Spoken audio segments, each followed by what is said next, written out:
ya bint Elias nawe kulamusizaako njero tumira ku muganda gwe bayita Master Lee wemanyi musimu oli South Africa ne muganda ge Philip Ganja wona woli kulamusizaako nga oli South Africa so be bantu abenjawulo benjagado tumira ko olwalo especially nga njagado batumira ko mu ngiri enjawulo Umaru Sali mwanyinaza NAMAYANJA Joy Hidaya bint Elias kutumiddeko Master Lee South Africa po ne muganda wange Philip Ganja era nga oli South Africa kutumiddeko n'abantu be South Africa mwenna mbatumiddeko muje bareko je mutusaake engalo.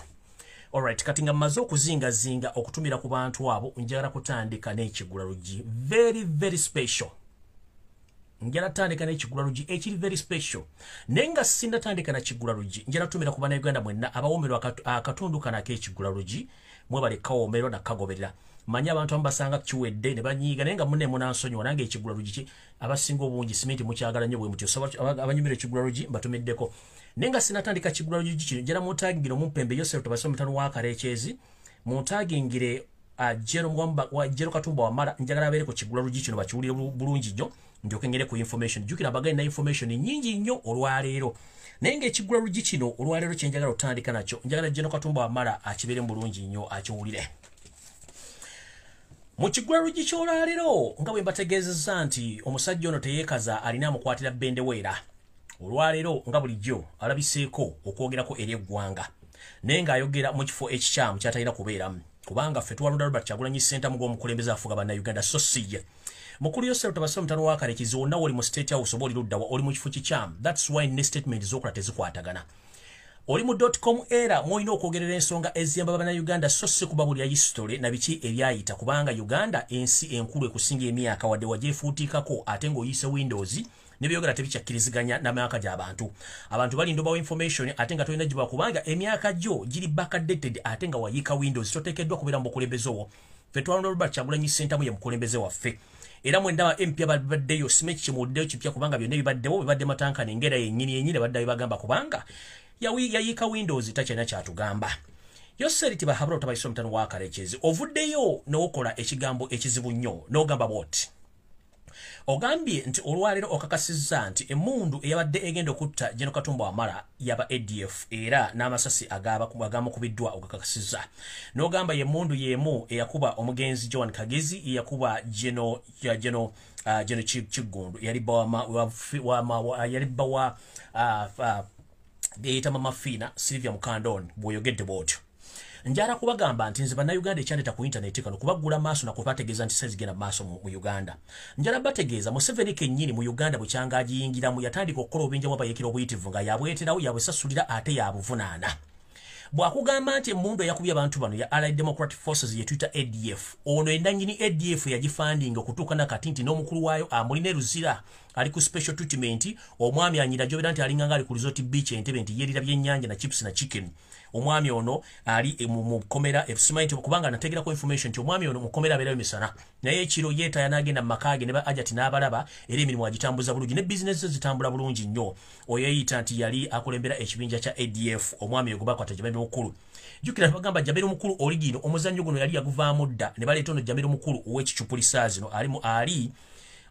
gubaga nti ali mu komera okubaza nti ono musajja alimba nnyo kino kyetuyita backtracking yose tubahabula otamani wa Karekizi okumanya alimba gyerabidde bw'ogamba nti ADF yeekuba abantu bano njagala kukuzzayokko nkujjukize mu kigula LUJJI ensonga esooka ADF kibiina kya byabuyeekera kyeweeterawo gwe kennyini ng'okifacilitatinga alisira kwena gwe kennyini gwe wamweterawo neweeterawo Joseph Kony nga gwe omwetereddewo era n'oba facilitatinga nga bw'otta n'abantu ekyo saagala okirimbe omukulu akulira ADF Jamiro mukulu gw'omuyina eruzira naye ng'asiibayo busiibi ekirabeera ajjatibe ng'akola emirimu gye ekyo nakyo njagala kikujjukiza gwe kennyini ozze otugamba nti nno olwaleero ovudde n'ogamba nti olwedde mwena mutuuse okunoonyereza ku ngeri gye badde basseemu Gen. Katumba Wamala ekyo kikyamu njagala Gen. Katumba Wamala obeere ku vidiyo eno kubanga wengenda okusemba okuteekako ladda era nkubula ebiki ebigenda okubeera kuba nagambye waliwo plan B ey'okuzikiriza kati yoseri tibahabula otabani wa Karekizi manyi oli mu ddiira awo mukyala wo Janet Kembabazi mutabani wo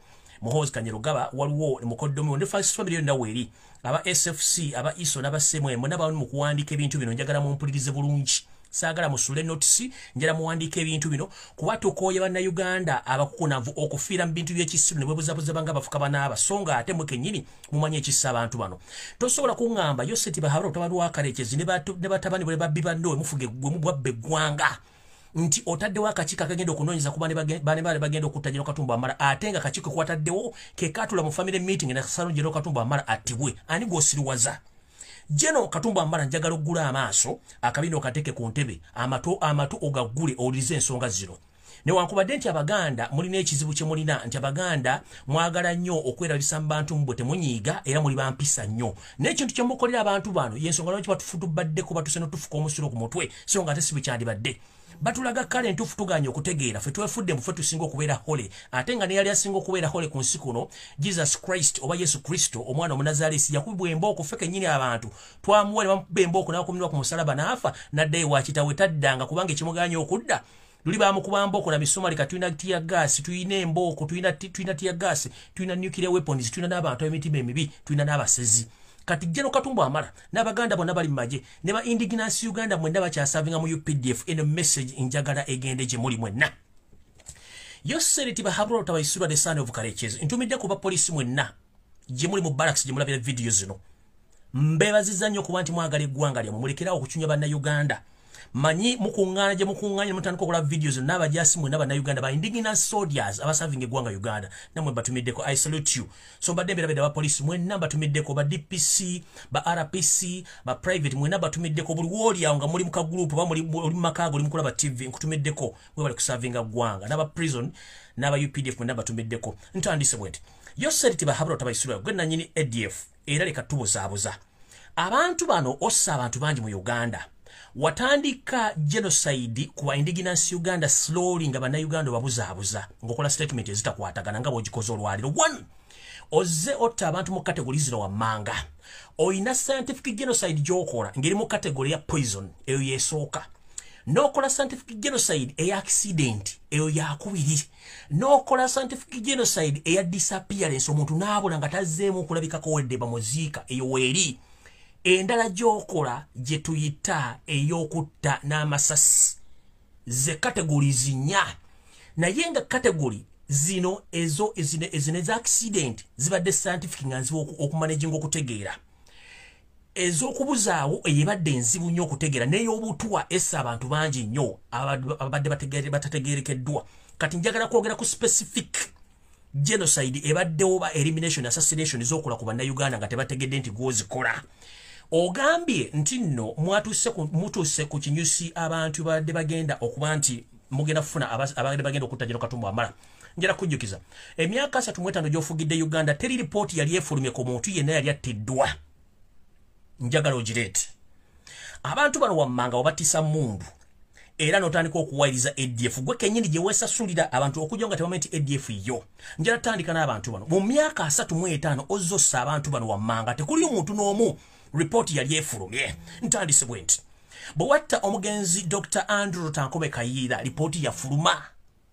I'm asking you, sir, did the public of Uganda received or got the report concerning the death of Dr. Andrew Rutankome Kayiira? Nowhere. Tugenze maso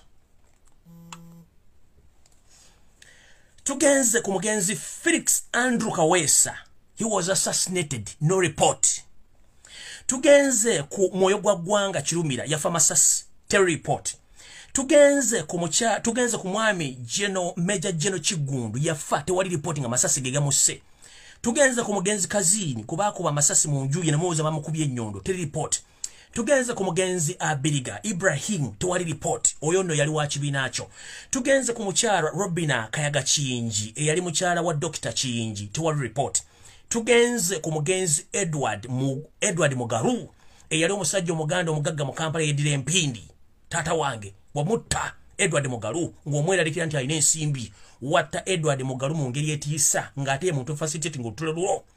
Tugenze ku mugenzi Joan Kagezi nattibwa amasasi tewali report. Tugenze ku Baganda 1,300 abawamba ekibuga Kampala bano bali mu kibinja ky'abayeekera bakwata Kampala ekya UFM bonna bewattira ekitugumu nga babasebusina mundu tewali report yali efulumye n'abalala bangi nnyo. Ovayo otya n'okinnambuka nga kamuja atudde ku malaalo okangabiriza obugulu otaddeko galubindi obuzaabuza abantu mbusimanyi mbutuyina trace y'abaana bamukubye General Katumba Wamala. They shouldn't fool you kubanga kino kigula LUJJI video tennaba. Let me tell you, General Katumba Wamala, this is the real information. Yosel Tabasiba, the son of Karekezi, ordered the camera section of Ugandan police to switch off all cameras in the radius of 2 kilometers within the area where you were about to be assassinated, or in the area where that scenario happened. He ordered the police officers who are controlling those cameras to switch off all the cameras in the radius of 2 kilometers. Mukifo bade bagenda okuttira. Kyeyakoze to disorganize the public kwe kuddira ka footage akatambudde mu radius ya meters 20 nga kaliko wa boda keyakoze kodda. Njara kubuuza mu ntinda yonna kisaasi gye badde bakuttidde ssebo. Kamera zonna ziri ku radius ya mita 2 kwe yalagidde boda. Weebuuze lwaki bonna ababadde mu camera section bonna bakwatiddwa. Why? Kubanga balina footage alaga bano engeri gye badde batambulamu.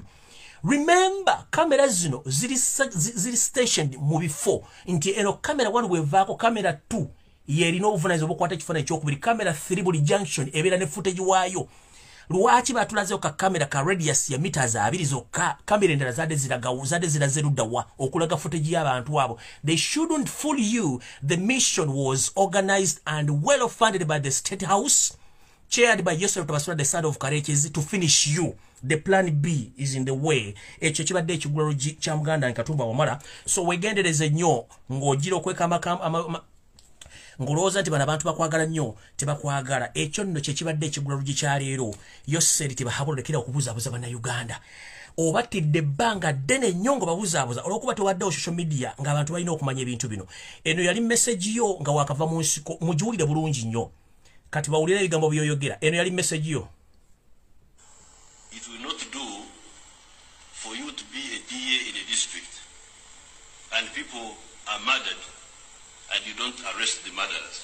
It will not do for you to be a district police commander and people are being killed in your district and you don't know what's killed them.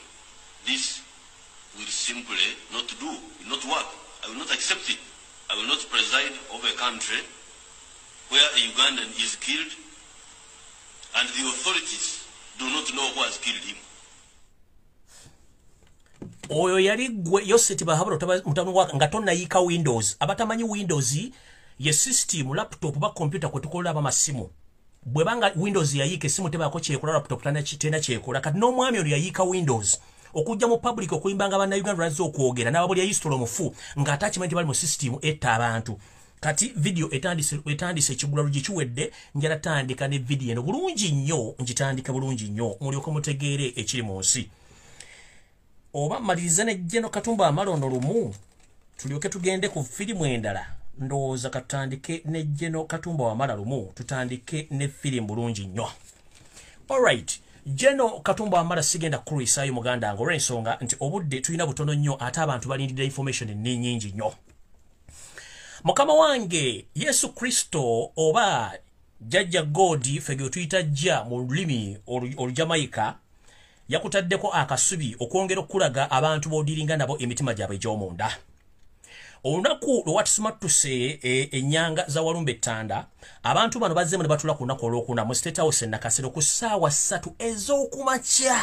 Nkiddamu bwasimatuse ennyanga za walumbe ettanda ewaffe gyensibuka baddamu ne batuuza olukuŋŋaana olwa First Family byokka ku ssaawa 3 ez'okumakya lwaggwa ssaawa 6 ez'omutuntu. Abantu abali mu meeting eno mwalimu Yoseti bahabula Tabasira ntano wakale Kizimbanyo ndaba, mwalimu Muhoozi Kanyirugaba nze gwempita Muhoozi Kanyirupama mwali yali mu meeting eno, mwabaddemu General Salimu Sale kunono yavudde gye yabadde ggulu najja mu meeting eno, mwabaddemu Janet Kemba Babazi yabadde mu meeting eno, mwabaddemu ne Audrey Lwabogo mukoddemu wabe yadde mu meeting eno. Be bantu bataano kiki bakuteeserezaako kye njagala owulire n'ensi yonna public wawuli wali njagala mutegeere muleke kwebuzaabuza nga ebintu mbiwulira.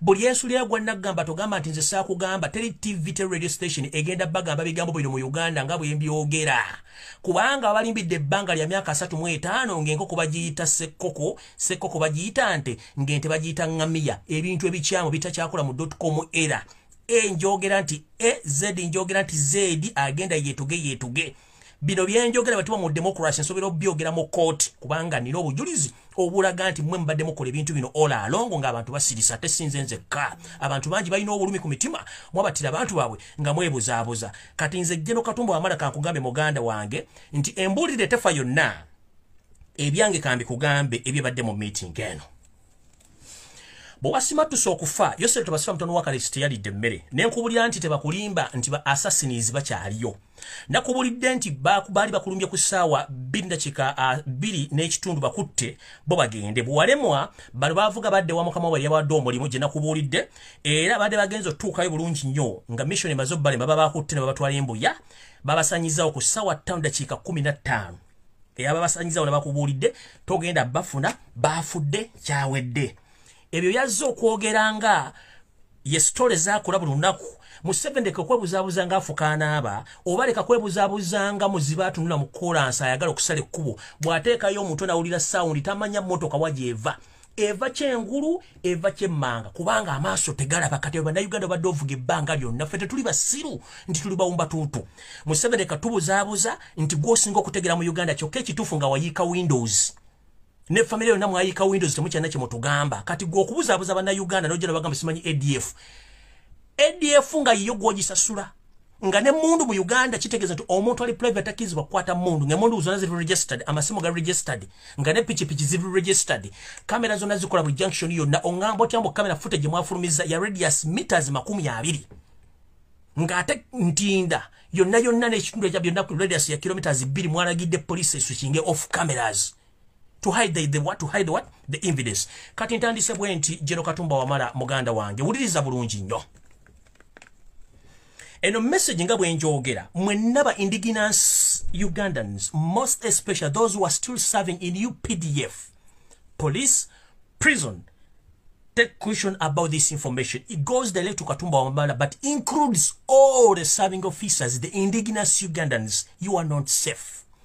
Ntandise bwe nti mu meeting eno abampembe bano family kana akatwesibyeko akatawezadde bantu 30 abategeeramu oba kubanga tugamba nti essaawa ebeera ntuufu mu lunaku nti bwefanga yafiira ku ssaawa 7 era bwe zituuka ku ssaawa 7 mu lunaku olwennyini ebeekola naye bano bo baafiira ddala bano bonna bwe batudde mu meeting eno bakkiriziganyizza ku bintu bino wammanga era nga babikkiriziganyizzaako okusinziira ku pressure negrity conscious gye balina that for the first time ever in their history they have missed their target era kyabalumye nnyo nkubuulidde ababaddemu nkubuulidde ababikoze na biki but they are very very very disappointed that for the first time in their history they missed their target. So in this meeting which was organized on Sunday at 9 a.m. in the morning, the State House in NAKACWA. The people who attended this meeting, they are as follows.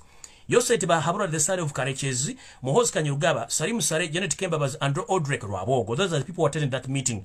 In that meeting, they agreed on the following issues towards you as Plan B, because Plan 1 or Plan A failed and you survived.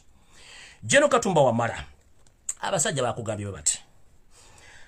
Bagambye bati nti gwe kennyini n'omukuumi wo bodyguard eyawonyeewo mulina okwanjula pasipoti zammwe eri ab'ebitongole ebyokwerinda nga n'obudde bukyali nkiddamu bakkiriziganyiza nti Jeno Katumba Wamala n'omukuumi wo mulina okwanjula pasipoti zammwe kuba ebitebe ebyokwerinda mu ggwanga muziweeyo kubanga tebakkiriza kufuluma ggwanga wonna we mulina okulaga balina okubanga tebakkiriza kufuluma ggwanga mulina okusaleninga passport zammwe with immediate effect nkimanyi banze kikutegeezaako gye bujja ye item esooka ngenze ku item 2 mukulu Jeno Katumba Wamala bagenda kuteeka ku 24/7 surveillance. They are going to put you on 24 hours surveillance and they are going to monitor you and they are going to survey you through the following methods. Listen very carefully. bagenda kukola ebintu bino wammanga baagala kumanya kiki kyokola baani bw'oyogera nabo wa gy'ogenda okufuna eddagala essimu zobale tomanye ez'ekyama already abavubuka obadde otambula nabo ku mirundi egiwedde obulungi already bawaddeyo dda secret zo ez'ekyama eza contacts ziri tapped oba ziri wire tapped buli kyogera kyonna bajja kuba bakifuna so baagala kumanya wajja ogenda okufunira obujjanjabi baani bw'oyogera nabo na biki by'okola eyo enkola ey'okubiri enkola eyokusatu baagala kumanya bantu ki bw'oyogera nabo mu public mu magye ne wabweru w'eggwanga n'okwetoola eggwanga lyonna enkola ey'okuna tebagenda kuddamu kukkiriza kufuna kye tuyita airplay oba media yonna egenda okuhostinga to explain what happened kino basobola okukikyusa ne bakukkiriza oyogere but mu bintu byabakkirizganyizaako ekkowe ennamba nnya bagambye tebagenda kukkiriza media yonna kuddamu kukavalinga na kwogera bigambo byonna ebyabaddewo mu njega eno ey'okwagala okutta akatundu ak'okutaano bonna kitole abantu bataano ba first family bakkiriziganyiza nti General Katumba Wamala must be killed within the next 90 days from the day you survived the assassination plot. Do you copy, sir? The first family agreed that General Katumba Wamala must be killed within the next 90 days. And they want to make sure that General Katumba Wamala, his history, and he's nowhere to be seen in Uganda, including your bodyguard, the one who survived the assassination. Hope you get this point loud and clear. Era mmanyi kuno kwoli. Tugenze katundu mbako mukaga. Eno yenteekateeka gye bayinza okwagala okuttamu nga bwe bagiteeseteese mu bintu bino wammanga era ye pulaani nga bweri engeri gye bagenda okufunamu basobole okuzikiriza mu nnaku zino 9 gy'emyezi 3 enteekateeka eri bweti akatundu akasooka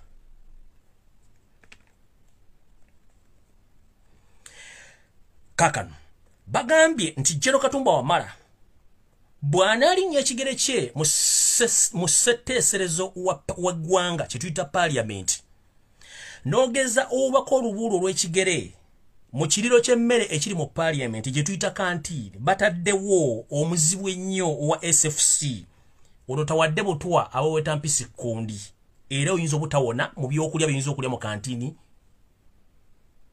ya parliament ke katundu mbakasooka tugenze katundu mbakokubiri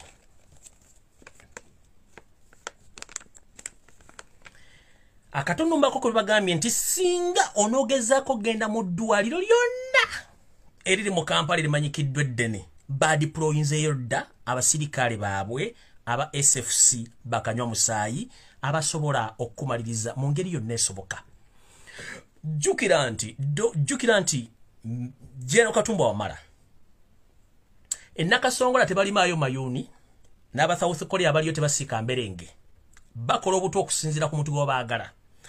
Already was sustaining the injury bafunye blood sample yo bagenda kukolera akatwa akali special nga basinzira ku blood type yo nachi kyolina mu mubiri. So eddwaliro lyonna w'onoolaga mu Kampala limanyikiddwa badiployinzeewo dda omusawo nga wa SFC nga bulijjo mukimanyi bulungi nnyo nti badikiteeta babeera ne buli sekita omuntu gwe basobola okuba nga bateekawo obukokolero mulimu guno. So kitegerekirwa nti amasomero agasinga omungi mu Kampala gonna amanene bataddemu badde aba agenti baabwe basobola okukamufrejinga bulungi nnyo okwefuula nti basawo ate nga balina ne kaadi ezisobola okuba nti zijjanjaba malwaliro ago nga ne department oba bannannyini malwaliro gana bagakulira ba head of departments bamanyi ku lukwe luno olw'okuba nti bagenda kukumaliriza singa kanaakutanda n'ogenda mu ddwaliro lyono n'eddene. Akatundu akokusatu mu nteekateeka empya eriwo mu maka go gy'onooba osuze gwonna kuba simanyi maka g'olina balina ekintu kye bateeseteese ku kino bagambye babata bagenda kufunayo emmotoka ganyegenya enkadde bagiteeka okumpi ne woofulumira mu makaago ku lunaku lwe basazeewo okutta. Ku olwo olunaku baliteekawo omuvuzi wa lundaaganya nga yeeyambalidde nga bano banneekolera janga abayoola kasasiro abasajja basomba amanda ku kyalo, naye ng'ono musajja wa SFC ajja kuba ng'alina omugembera wala nga ne mu radius ya mita 5 okuvaako kujja kubaako awamuyamba ku olwo olunaku okumaliriza. Nkiddamu eno kamafreji y'amaanyi nnyo ate oyinza obutagisukka. Bagambye nti bayinza okuddamu okukozesa akakodyo akalala era bagenda kufunayo ekimotoka ekikadde kye banaateeka okuliraana ewuwo mulyango w'ofulumira mu kkowe erimu, era bajja kufunayo omusajja ow'akagaali aneefuula nga masiikiini bano abayoola ebisaaniiko oba batunda amanda. Ku lunaku olwo ajja kubaawo, naye ng'omusajja oyo ajja kubeera the top hitman wa SFC, naye nga ne mu radius ya meters 50 oba n'okuba mu bumpi bwawo nga waliwo abalala abajja okuba nti bamaliriza omulimu guno. Akatundu akookuna kagambye bwe kati. Bakimanyi nti oli mukwano gw'abangi omuli ab'amagye, abasomesa, abasawo, bannaddiini mwe muli ne bapasita mu Kampala. Bakimanyi nti Jeno Katumba Amala oyina omusumba omu gw'osinga okukolaga naye era omwagala nnyo mwogera naye. Njagala kubuulira nga nenna bugisimufungize omusumba ono toddamu mwettanira wadde omugendako wadde ogenda mu kyaki yonna Katonda nga bwe yafugizaako eddusu essabiro gye tuyita kereziya oba kyaki oba omuzikiti buli wootuula Katonda akusangawo. Mukama wange nkusaba osabirenga mu njuyo ne maama waffe akusange waawo musabire awo. Buli pasita yenna gw'obadde olinako naye enkolagana nga mwogera, omu ku bapasita be weesiga emikwano gy'onfanfe yaweereddwa akawumbi kamu ak'essiringi za Uganda okuba nti yeetabye mu lukwe olwa pulaani B ey'okumaliriza. Bw'anaaba takikoze ne bategeerewo omulala gy'ogenze era kintu kye kimu ekyo nakyo kitegeere. Tugenze Katunumba akokutaano. Mu Katunumba akokutaano bagambye bati nti omukuumi wo kaawonawo eyawonyeewo mutegeeze bambi nti naye bakyamutambulirako, nti era bano bagenda mulagira agende afune okugemebwa kw'ekyo, agende akobererwe ekirwadde ekya COVID-19 mu buwaze naye tajja kuvaayo. Bw'anaaba yeebuzaabuza ng'afuka anaaba bagenda mukyusa gy'akolera bamutwale gye banaamutwala eyo gy'ajja okusinkana bajjajjaabe gye bali ennyindo gye zirembekera mukoka. So bodegaadi weebereremu ng'obudde bukyali. Mu nfundikira drone yaŋŋambye nkugamba ebigambo bino wammanga. Yaŋŋambye okusinziira ku nnaku ze bakuwadde ziyinza okweyongeramu oba okusigalamu ezo kubanga bano bagamba nti baagala bakutte kubanga bategedde nti gwe bategedde nti wategedde nti bo bennyini bibadde balina okukutta. Okusinziira nti buli muntu yeenenya ate okusinziira nti wali ayagaliza munne kufa kubanga ffenna lyekkubo limu litukwata. Jeno Katumba Wamala drone eŋŋambye nkugambe bwe nti bwe kiba kisoboka osobola okugendako mu embase yonna ekuli okumpi n'osaba obuddamu n'osobola okufuna ofuluma eggwanga ng'obudde bukyali kuba muganda ng'obudde bukuweddeko. Omusoto omulumeko bw'oba ogumanyi ng'egyo obadde mujjanga okumala ebbanga ddene omanyi kyekitegeeza. Kino kituzaawa ne bantegeeza nkutegeeze nti kyusa ku makubo g'oyitiramu naddala ng'ofuluma mu geeti oba wankaaki ennene at least kyusa mu geeti mw'oyitira sinakindi drone eŋŋambe nkugambe nti mukama wange kyusa mu budde bw'otambulira. Bw'obadde ofuluma ssaawa za matiritiri ku makya ssaawa nga 2 okutuuka ku 3 lwakiri fuluma ku 5 ate bw'oba okomawo okome ku mulimu ng'okoma lwakiri mu ssaawa 10 olyokoddewo nga ensi ekula bulungi nnyo. Awo oyinza okuba nga wootaakirizaako dowuni bye ŋŋambe nkugambe. Dowuni ne ŋŋamba bw'eti nkutegeeze nti wabadde mu bulumi bwa njawulo nnyo ng'osiibula omwana wo weppo nga naawe olaga obuvumu. Baŋŋambye ng'omujaasi omutendeke eyazirwanako mu myaka egiwera 40 n'ogenda ku training eziri basic. Baŋŋambye nkutegeeze nti mu kuziikako kwennyini walabye omumpembe CDF David Muhoozi facial expression ye ne body expression ye ng'ekulaga greatness ey'ekika ekya waggulu. Jeno olina kye tuyita experience mu kutunulira omuntu. tunuulira omwami oyo kubanga babadde bakutidde emmotoka zonna ezakuyiseeko zonna zabadde za state nga ziri staged to confirm whether you are dead or not. Although bakyusiza number plate ngeziriko za nsindala n'emmotoka zonna ezadde ziyitaawo zabadde ziri well organized and planned okonfirming nti ofudde. Era n'abamajja b'amaanyi abasinga obungi bonna bebadde bayita mu mmotoka ezo nga ziri tinted gwe nga tomanyi soka webuze geno. Of all Ugandans who have been knowing you for quite a period of time, how dare you, or it took you almost 1 hour to be rescued to leave that place.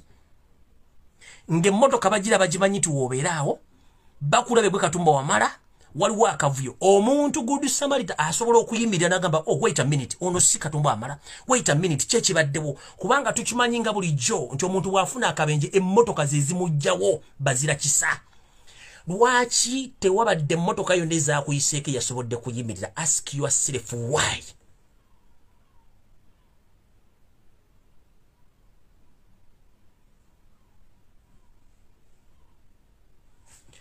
Babadde mu radius nga batambula ba monitoringa bennyini babadde ku Lumbuye. Oyo CDF David Muhozi kennyini ye yabadde mu area nga monitoringa okufaako ne banna abalala. Era bwe yazze okusoma speech mu kulembeze yamuwadde tunuulira bwe yadde atunudde bw'ati. Ekyamuyambye nti yabadde ataddeko mask era speech yagisomya atunudde wansi bw'ati. Tunuulira abamagye bonna abazze mu Lumbuye n'abazze okukubagiza buli omu yazze ng'akimanyi nti you survived. Era nga bali gilite conscious bonna mu ngeri yonna esoboka nga bakimanyi nti wawonye naye tebamanyi kyagenda kukolera. So muganda wange taata wange eyo ye plan B eri mu kintu kye bagenda okukolera ekyokubiri. Kati eno secretariat leka yezzo olwaliro Owekitiibwa Dani Muliika Katikkiro waffe eyawummula taata wange gy'oli nkulamusizza nnyo webaleko gy'otusaako engalo.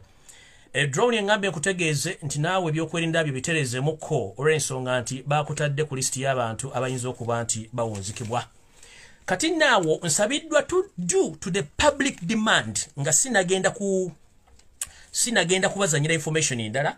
Jeno Katumba Wamala ebintu bino oyinza okwagala obbiriisa empiso oba okulisa ebijanjala empiso. Njagala owuliriza voice note and do the public demand bangambye njibaddire mu bannayuganda bagiwuliza bataagiwulidde. Nti abantu bano bagenda okukola ekintu ngero le kiriwero plan mu voice note gye nazajja mu video yasembyeyo eyabadde yo mu mpembo Audrey Lwabo nga yabadde mu plan eno naye nga mwali mu first family. Okuttibwako okusulibwa kwa Kadaaga okulemeza tumusimbe mutebire ne plani y'okujooga n'okumanyira bannayuganda okubatuusa nti bagenda kufuuka bambula mu nsi yaabwe. Bansabye public nzire munzanye voice note eno nga kwoli n'abala kwe bali bawulye bulungi nnyo ejjoogo ly'abantu bano ndyoke mbawa information endala eddako mwawulirize bulungi nnyo era Katumba Wamala wulire ebigambo bino wammanga ndyoke mbawa video ndyoke mbawa information endala njizanye wakati kubanga njagadde ogiwulirize nga n'abantu abasinga obwo bansabye do the public demand nzire munzanye voice note eno mugiwulirize bulungi abataagiwulidde mulyoke mutegeere bulungi nnyo yiyo. Nankabirwa somewhere in the Prime Minister's office. Then they let Rugunda go and sleep.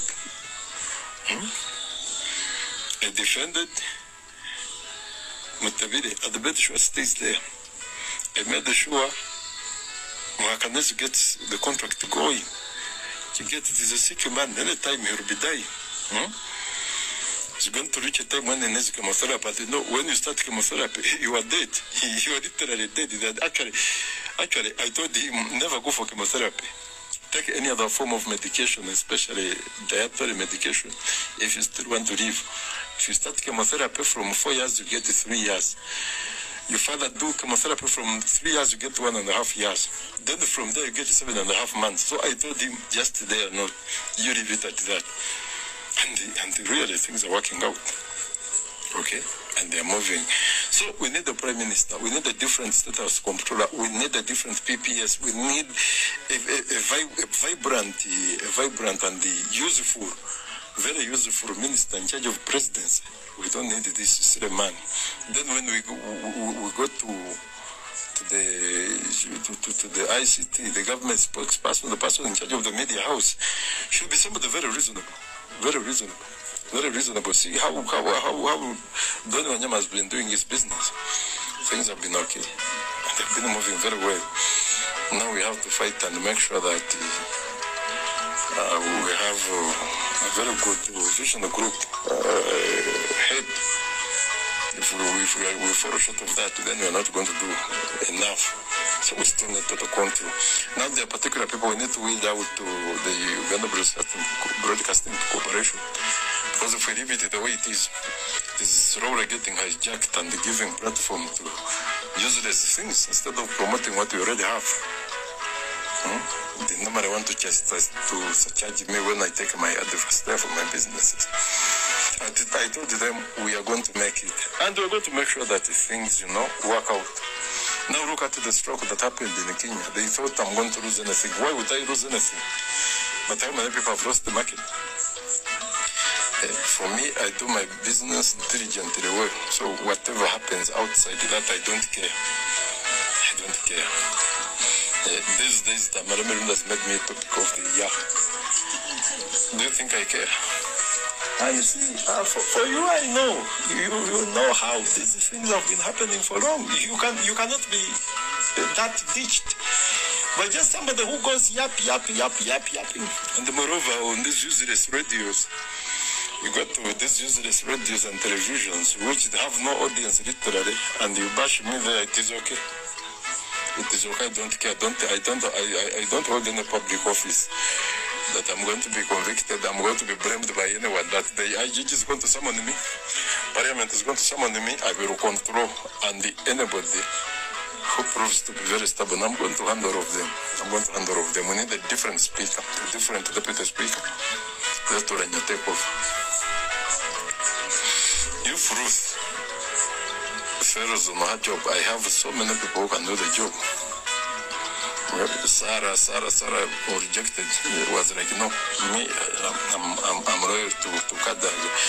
Said, most of you people from the East are simply stupid.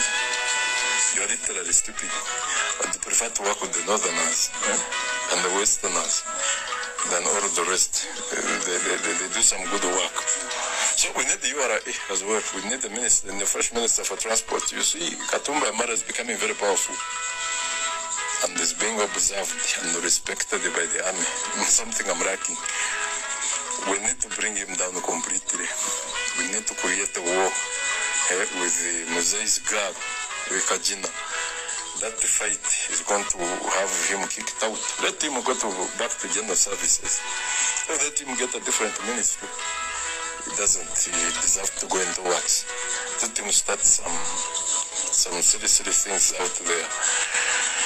So now the whole thing, you see, when you look at operational evaluation, look at this young man called Ham. He wanted to start a project that would humiliate General. Sorry. How could such a thing happen really? For you start an agro-processing plant. So the rest of the world will be asking now, Operation Wealth Creation has been here for long, getting about $500 or $600 million every year, and we don't have an agro-processing plant. That would be humiliation on the big bro to the first family. It is something we could not accept. We need to fight this man completely, and we throw him off the radar. Let him go down there and start, We make him a tabloid man. But let him not feature. Seriously, he's still too young to be so successful. Too young. The man is not yet 40. For us, we started seeing some real money when we had almost clocked 40. But now this man has an empire from, I think he started building this empire when he was around 24, 23. There. How lucky should the Muganda be? After spending 35 years in the power, 100%, 99% of the power should be from one region. The wealth should be from one region. The rest should be either puppets or employees. And at the best, they would better be slaves.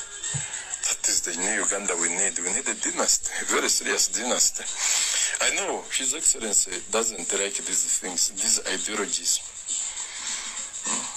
He doesn't want these ideologies, but I'm not alone with such an ideology. We are going to seize education. and health completely. We become part of it. Then we end up in agriculture and the Premier's office. We control the refugees and all of those. Then we extend beyond all boundaries and make sure that we are the people in charge of each and every aspect. Then we go to the private enterprises. The Uganda are very sharp people. They're very good businessmen. They can survive even with the smallest amount of money. Awo mujulidde bulungi voice note due to the public demand banga manjiddemu. Buli kyonna kye nali njogedde mu video zange olukunkumuli eziri ku YouTube. Enembwa etunda ebiwoowolo by'abantu, amawogwe g'abantu, ensigo, emitima, byonna ebimayi biri ku lupapula. Bakubulidde buli kimu, bani bagenda okutta, bani bagenda okujjawo, bani batayagala kubeerawo, mirimu ki gye bagenda okuyingiramu, health sector, agriculture, public, buli kimu bagenda kiyingiramu bakikole kubanga balina buli obusobozi. Ne bagamba baagala abantu bonna basigadde babanga basavanti baabwe, ekyo kiba kiwedde. Kati kangende ku information endala. Ekyo nkimaliriza.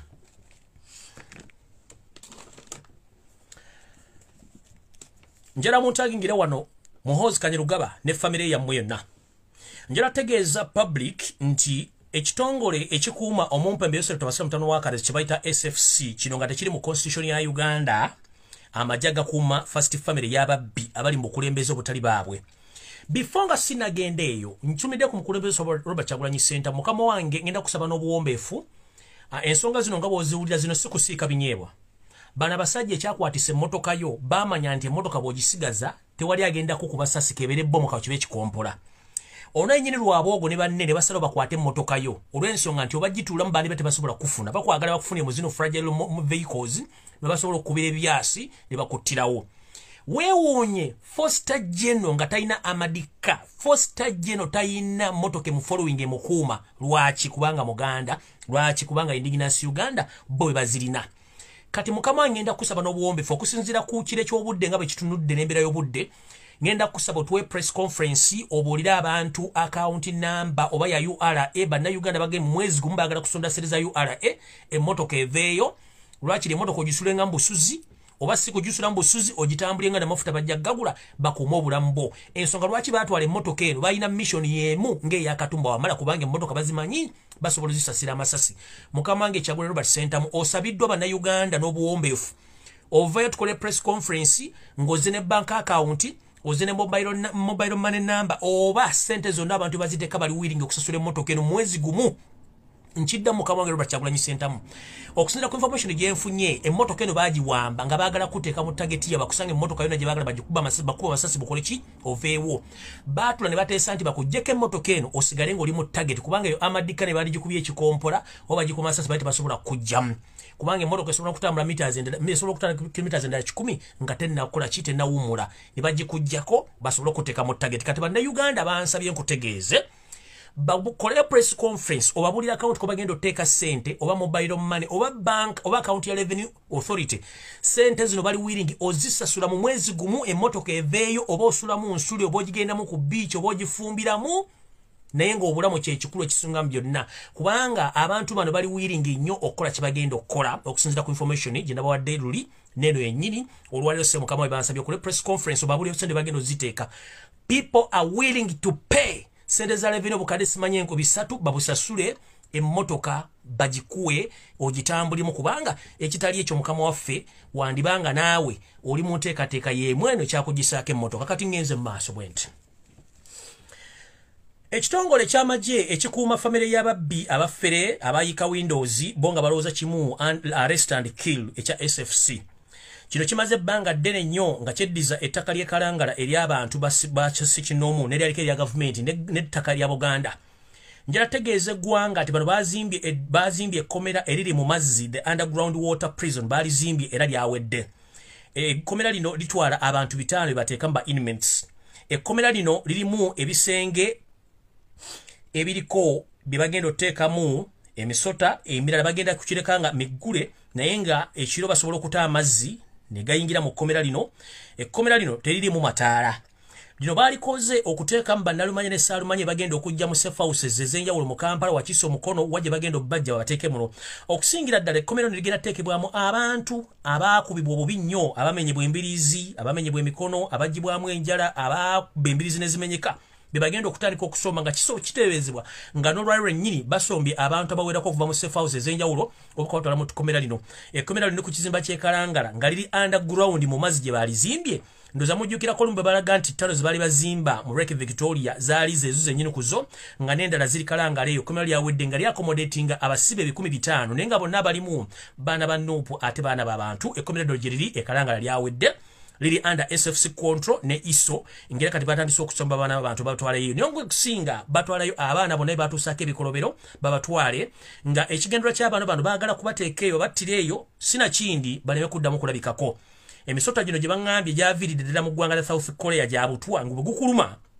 era towonera ddala ekisinga babagenda kuziika buziiseeyo oba okuleka otayirire ku mazzi nga bo bakola ebyabwe tuze mu nkola eya Mussolini neyitira yennyini bana basajja gye balowooza okukola bannayuganda tugenze mu maaso bana abantu kennyini emisota gye baaguze gya busagwa ngera najjo giŋŋambiddwa nti gyatuuka ku lunaku olwokubiri mu ggwanga nga giva mu ggwanga erya South Korea era gyayingira bulungi nnyo mwegiri ne tugenda kukomera eddala eryazimbibwa mu bisaidi y'ekyenjojjo lino liri mu kibira wakati ddene nnyo liri mu kibira galinga makane nga manene nnyo muno mbaleeta abaana b'abantu okusingira ddala abantu abababuzeeko nga baali bannabyabufuzi oba abaana abaali abenkanamu nga bawagira change mu bitundu eby'enjawulo muno batwalamu abantu eddwaliro ekkomera lino liri mu kibira nga likuumibwa abasirikale aba SFC oba kwapo n'aba ISO abawera 10 abaligaadinga bwe kuyingiza eno gwe togenda kuddirayo ddala olw'ensonga buli gwayingizaayo tadda afa bufi nti ekivundu ekifuutuka mu kkomera lino kyokka kikumala okuttira mu wiiki emu n'ofa ate buli afa tebamuggyaayo kubanga gwe basuulayo ye kennyini mu wiiki emu aba amaze okufa kuba teri mmere teri kye bakuliisa kubanga kalinga kattiro so abantu b'ebundi bujjo mu bibira by'ebundi bujjo mutegeere bulungi nnyo nti waliwo ekkomera eryazimbwa mu bibira by'ebundi bujjo gye balitaddeeyo nga bateekamu bannayuganda abasinga obungi gye bafiira ne batadda kulabikirwako mu nkola yemu yeeyo nga obukodyo buno bwonna kati ow'amakomera gazimbibwa babujja North Korea wepo ne Vietnam naddala kano akali ekalangala aka underground water prison mujjukira abalaba firimu ezisinga obungi ez'aba Vietnam amakomera ge basima mu ttaka ne bakuteeka mu mazzi ne bakuteeka ku keegi n'obeera obwo ge makomera ge gambulwa kuba nti nno liri kalangala naye nga liri underground okuba batadde mu mazzi tugenze mu maaso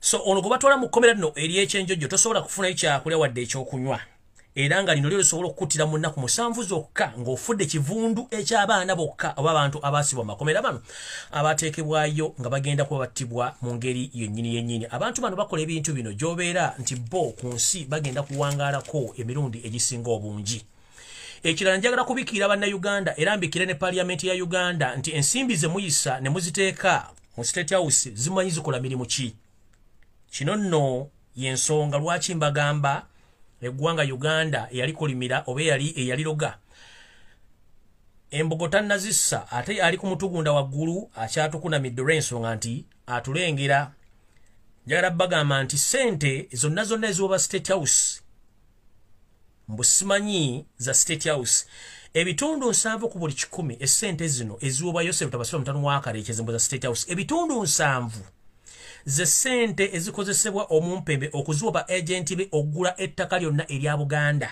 nkiddamu sente zonna eziri mu classified budget sente zonna eza budget ze basoma ne budget zibongerako kusaba nga basabye sente zibaweddeko zikozesebwa mu kugula ettaka lya Buganda lyonna era nga wetwogerera omumpembe Yosef Tabasula mutano wakareekeze alina ebitundu 65 ku buli 10 ku ttaka lyonna erisangibwa mu Buganda akiwakanamu genda okoleko save nkiddamu bukyanga Yosef Tabasula mutano wakareekeza ajja mu buyinza bwe batandika omuyisiza ssente ezijja mu parliament ezijja mu State House ezitaliko mbalirira zino ssente ebitundu 7 ku buli 10 ze zigula ettaka lya Buganda nga ssente zino baziyisa mu babloka ba Museveni abamu nga Baganda abala Banyarwanda ne kumanya agakola emirimu gino kuliko omusajja gwe bayita Kalangwa ow'Ekayunga kuliko abamaje abasinga obungi abanyarwanda abali mu mulanka za bajeno ne ba major abagenda bagoba abantu ku mataka.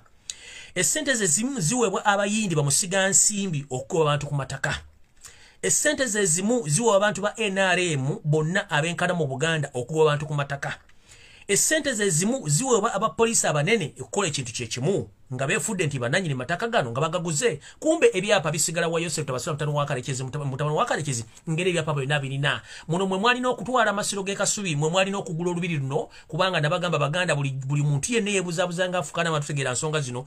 N'olubiri Yosef Tabasula mutano wa Kalekezi yalugula ng'ayita mu Mumpembe Agakani ayina obwakabaka obutalina obusibuka nga bwetola ensi yonna nga bulina ebyobugagga bingi. Mu bantu abatwala ensimbi zino okugula amataka n'okuzimba akeedi mu Kampala z'essente za State House zino zibateeka mu budget eyo. Abagagga mbanyi sigenda boogerako abalina amataka mu Buganda nga buli kitundu kya Kampala ayinawo ettaka. Wano wembagambira nti yensonga lwaki Yosef Tibahabulwa mutabani wa Kalekezi alwana nnyo okutwala ekibuga Kampala ng'akiza mu bukulembeze obubwe basobole okizingako lumu. Bano abasajja ebitundu 8 ku buli 100 ebizimbe biri mu Kampala ebizimbiddwa ebipya n'ebikadde byagulibwa bigiriddwa ku ssente za State House zonna eziyitibwa mu Parliament nga temanyi kyezikola. Njala babuza ekibuuzo kimbamimba Parliament. State House ne First Family limu abantu tebawera 10.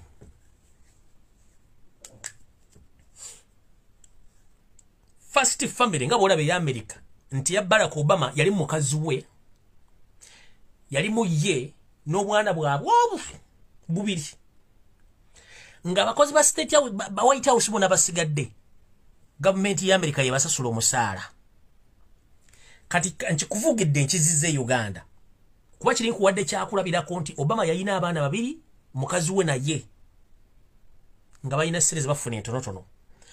Kati naye nkikuvugira naye nkikuleetera mu State House Nakasero ewali ababbi bano. Kye tuyita First Family ye Genetic Embabazi, abaana be basatu mpozi nono Muhoozi Kanyirupama ne Museveni be bantu aba. Abantu bano ku buwumbi n'obuwumbi ssente ze babadde bawa bali essuwaani mmeka olunaku. Museveni ambala empale mmeka, andawe ya mmeka, era ebinywa ebikubu bya caayi bimeka. Era state lodge zonna eziri mu Uganda zonna zikola mulimu ki? Bwe tuba nga twagala costing, bwe tuba twagala okukendeeza ku nsaasaanya ya government, state lodge zonna mu Uganda zikola mulimu ki? Museveni azisulamu.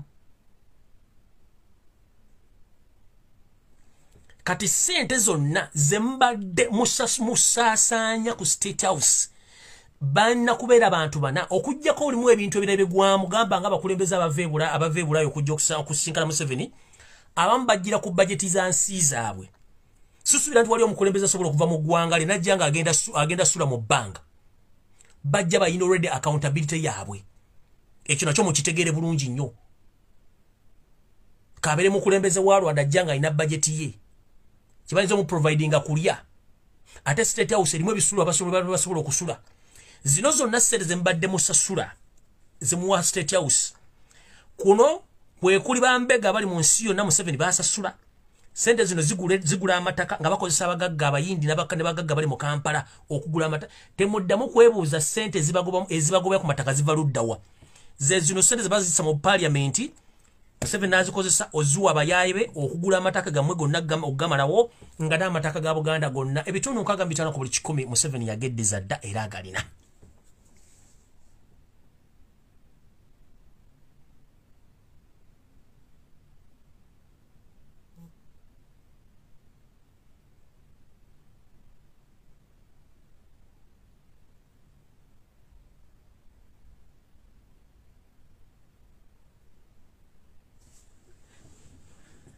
Ekigendo bamala enviri ku mutwe era muzikwate mulooze nti ziriiko kyekino wano wammanga. Okusinziira ku nswera zange ez'okukisenge zingamba bwe ziti. Nga bwe nabagambye nti bano balina enteekateeka ejja buli atali munnayuganda mu system. And this is my last message to all brothers and sisters, most especially the indigenous Ugandans.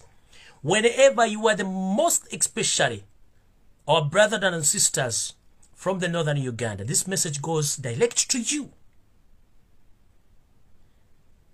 There been a game. Museveni and his entire family, they have been playing around on Ugandans.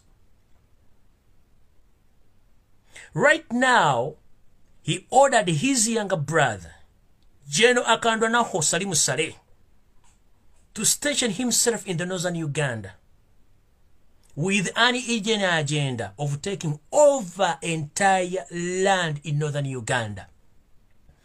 By befriending you, but in particularly, these people, they are there to take over your land and to divide you so that he does the same game which he had been doing all along in different parts of Uganda, mostly in the west and the central, that is Uganda. This gentleman, he's good at divide and rule. You have been together, more especially the northerners. But this gentleman tried to divide you through creating rebel groups, including Aris Lakwena, including Ikoni, including other rebel groups which were suited in northern Uganda, just to create divisions amongst you so that he can find it easier to penetrate in the northerners. That's why in this voice note, the previous voice note which I've played, this gentleman said that we are going to do exactly the same thing which I've been doing to overtake 90% of Ugandans unaware, so that we can take all their belongings, including land, properties, and their entire life. So my brothers and sisters in northern Uganda, either you are serving in the UPDF, police, army, or anywhere in the government office, be aware. The reason being that Museveni right now is befriending you so that he can make you comfortable that you are the one in the system right now, but behind the curtain is the one giving orders. Right now, Chief Justice is coming from where? The Inspector General of Police is coming from where? The Speaker of the Parliament of Uganda and his deputy are coming from where? The police is led by who? The prison is led by who? The prison is led by Abasaja, but there are so many northerners in that service of the prison service and the other sectors. So he's trying to befriend you so that you come near him or close to him, so that you don't get scared. That is good. That is his tactics, because he's good at making his friend. He makes himself so friendly to the people, but with the hidden agenda. Right now, he's trying to bring all northerners together, that he's friend to those northerners, but with the hidden agenda, whereby he stationed his brother Salim Saleh to camouflage, but with the agenda. Let me ask you, my friends from northern Uganda, General Salim Saleh was born in northern Uganda? No. Why is it that the northerners, as we speak right now, are very poor?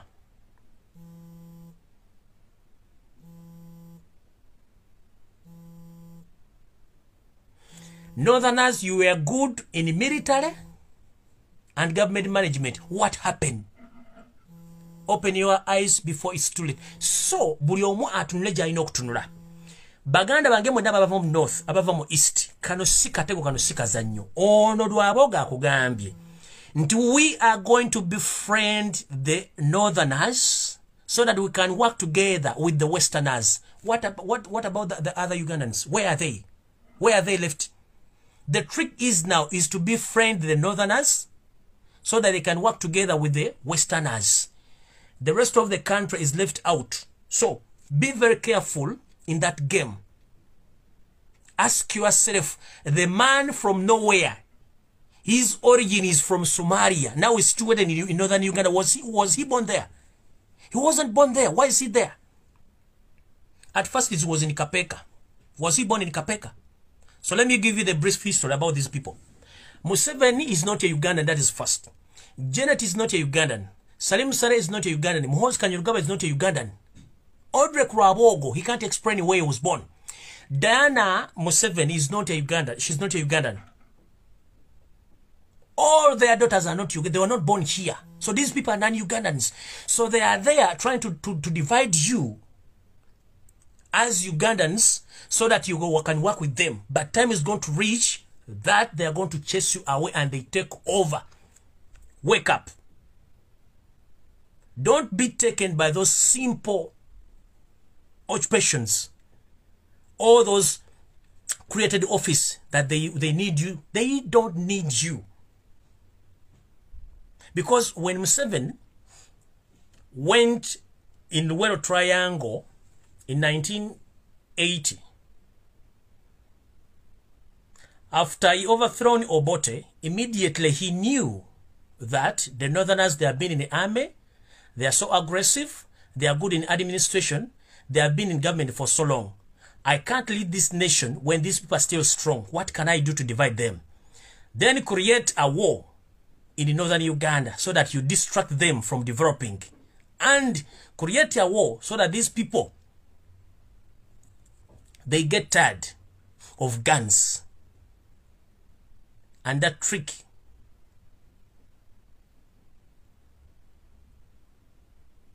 was organized and well planned and was successfully managed by Museveni up to now.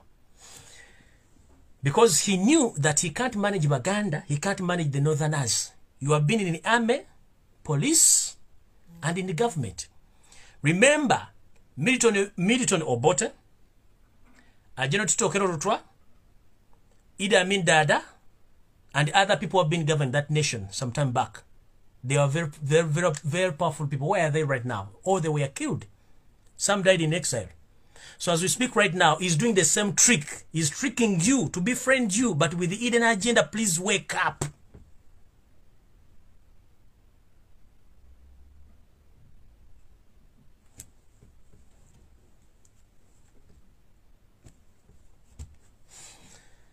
Okay.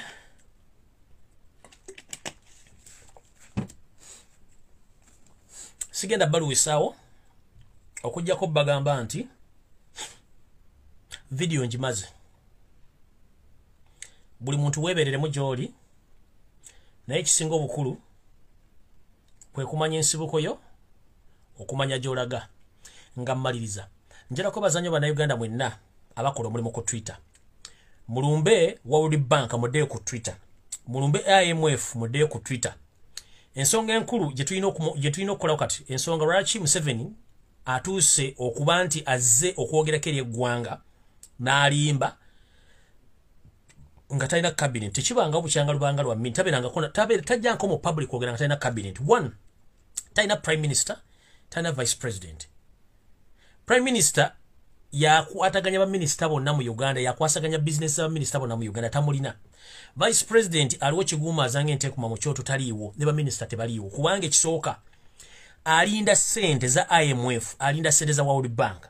The moment that gentleman receives money from IMF and Bank of Uganda, buli kimu agenda kimala. As we speak right now, he's preparing his former financial minister, that is Matia Kashaja, to come out on 10th of this month to read the budget. Naye agenda kugisoma, inamu kikyagenda okusoma tekiriwo.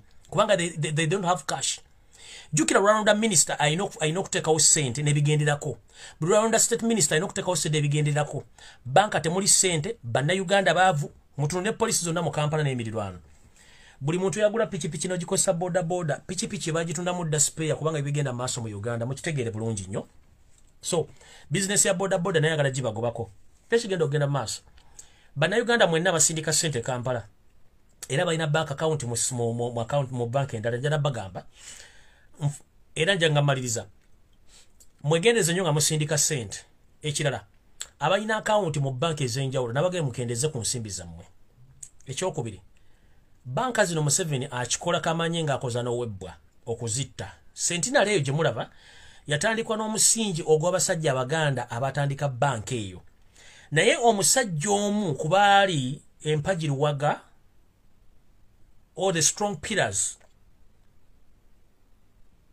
of the people who started, or the people who initiated, or the people who started the Central Bank, he was recently assassinated silently before his boss, Dr. Sepira Nkizito Lwanga.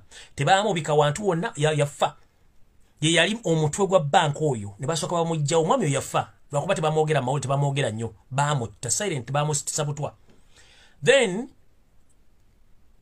Kagezi Munyu yali agikulira Dr. Sepina Kizito Lwanga ne bamujjawo the moment kasabajjawo Dr. Sepina Kizito Lwanga bank etandise okufuna ebizibu ebyenjawulo mu kufuna ebizibu ebyenjawulo gwe Munnayuganda gw'olina okweberamu banka tuba tujagala nnyo ng'etambula nnyo naye kati efunye obuzibu one abantu bagenda okujja ssente baga nti ssente teziriijo naye ng'ate ssente nozikulaga zituuse omuntu bw'agenda okusaba ssente zamugamba alindako ate ssente ze nga ku akawunti gye ziri naye nga zimulaga tezikola kiteziriijo ekyokubiri charges bachaginga abantu kati withdraw ne deposit ne sending omusolo gwe basalako ssente mpitirivu kati bangambe kati bw'osindika almost million 2 bakujjako emitwalo 3 charges ssente nnyingi nnyo kwegamba buli kintu kitambula bubi nnyo ekyokubiri nga nfundikira bannayuganda mwenna gye muli nsaba n'obuwombeefu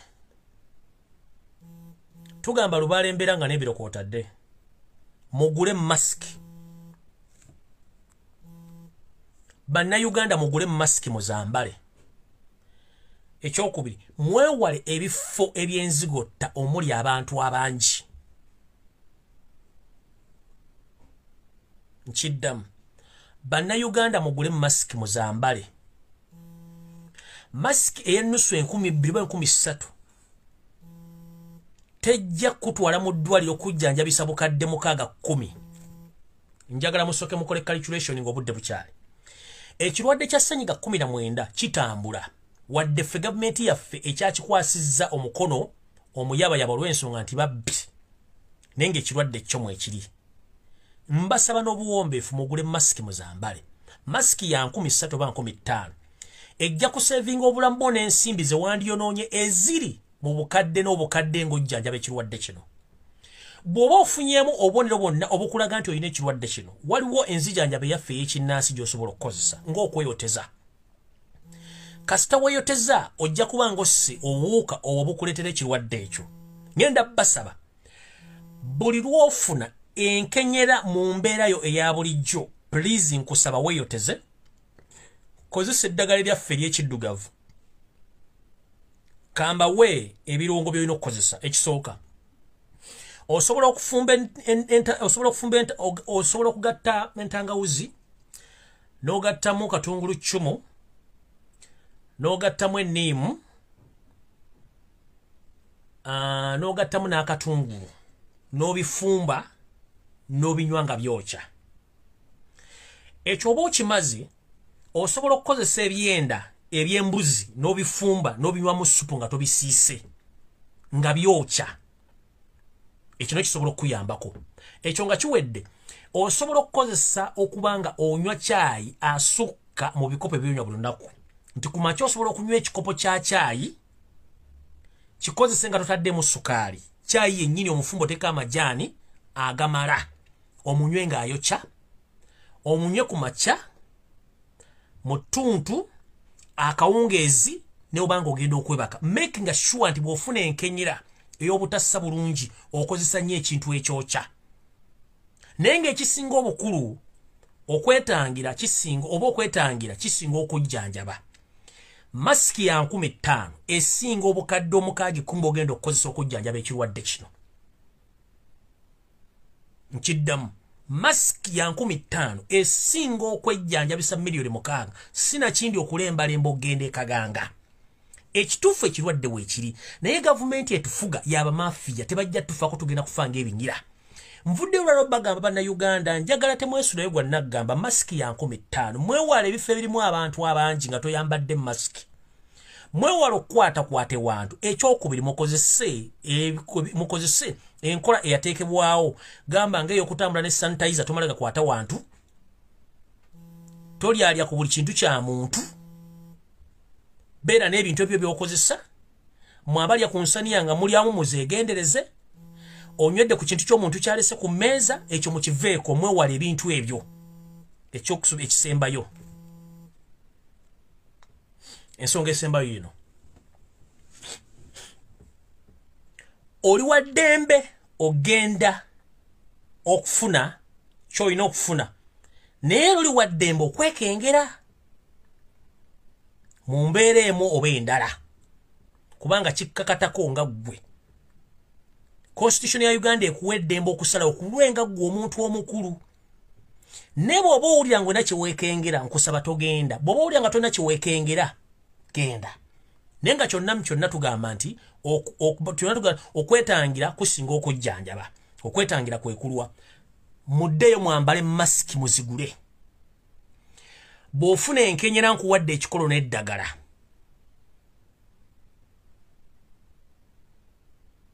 Kiddamu bw'ofuna enkenyera nkuwadde ekikolo n'eddagala obiwulidde bulungi nnyo. Ekirwadde kino tekisembera kintu kyonna kyokya. Munywe kyayayokya, sukka mu bikopo byonywa. Ku makya nywa kyayayokya ne bw'otateekamu sukaali naye ng'ayokya.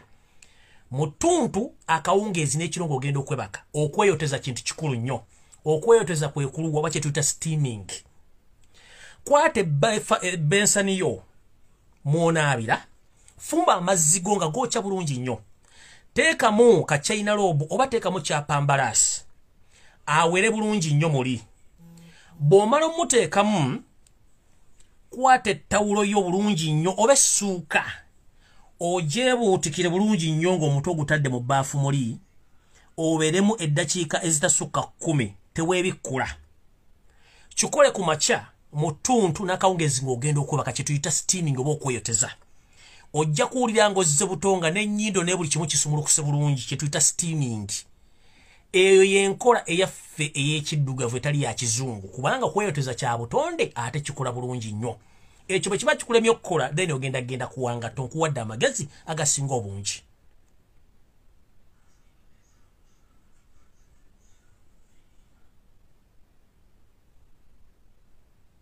Mumpulya bulungi? Okweyoteza kikulu nnyo. Anaaba tatutebye mugambye bagamba embulire tefa yonna naye mbabuulidde. The fact is saagala mufe mu bintu eby'ekiralu ng'ate musobola okwetangira ekintu kino ekijja mu Uganda. Mask mugigule ya 3,000 ku 5,000. Naye mask mugule ezo gy'osobola okuwoza n'ogyanika ekiro n'ekala n'ogyambala ku makya. Ya 3,000 ku 5,000. Naye bw'onoofuna ekirwadde kino kijja kutwalira ssente ezisukka mu bukadde okujjanjaba sina kindi oserengete bajjajjaabo gye baakusooka ate nga si kye twandiyagadde. Nja kumaliza nga mbagamba ku lwa Katonda n'ensi yange buli omu weebereremu kubanga gavumenti etufuga y'ababbi. Tebajja bbawa service kubanga n'essente ezimbyako edi morals zonna ezisinga obungi yali mbalirira ya COVID-19 ssente tebazibba.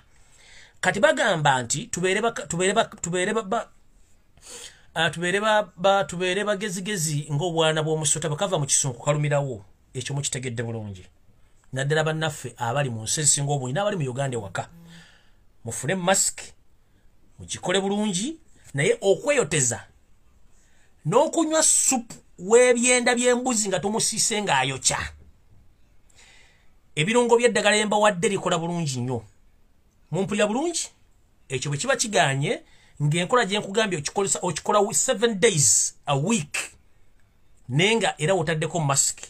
Bw'owulira nga enkenyera ekyalimu osobola okugenda okulaba omusawo n'akubulira ki ekiddako. Nenga mu ngeri yaffe ey'obutonde ekyo kikola nnyo okulwanyisa ekirwadde ekyo.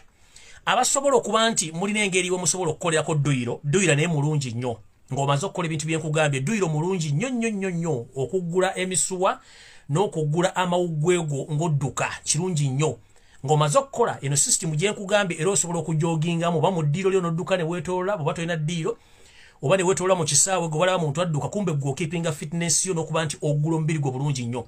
Jjukira lw'otuyana ng'obaddemu ekirwadde ng'ekya ssenyiga. Njagala omuntu alina ssenyiga nga tolina COVID ogenda odduke ng'omaze okumira oba omize eddagala ettuufu erya ssenyiga oba omize habo nga wa ssenyiga ogenda odduke mu kisaawe okumala emirundi 5 okwetoola ekisaawe. Bw'osigala ng'oli kyekimu ojja onkuba engolo nfe kubanga ffenna tuli bantu. Kugambye joginga kijja kuyamba okukola. Mukama akomera takomera mpeera naye musibe bulungi mweraba. Naye nga mumanyi nti ekirwadde gye kiri masiki ya layisi nnyo. Mweraba.